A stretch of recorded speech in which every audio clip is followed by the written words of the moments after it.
Hello everyone. Ayan, nakapagluto po tayo ulit ng ating papaitan. Ayan.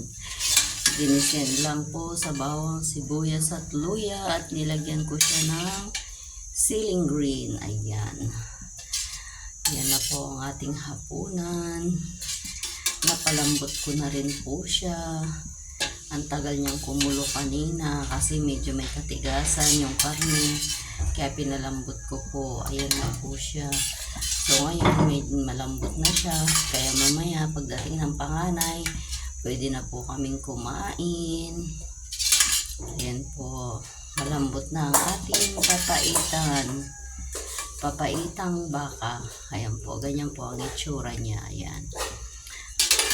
Actually, hindi po siya masyadong mapait kasi ayaw ko rin siya ng mapait. So, ang ginawa ko, nilagyan ko lang po siya ng asim. Pero mas malasa po talaga siya. Ayan.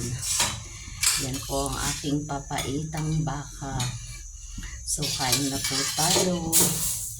Yan. Bihira lang po makapagluto ng ganito dahil sa panahon ngayon, grabe ang bilihin. Ang mahal na.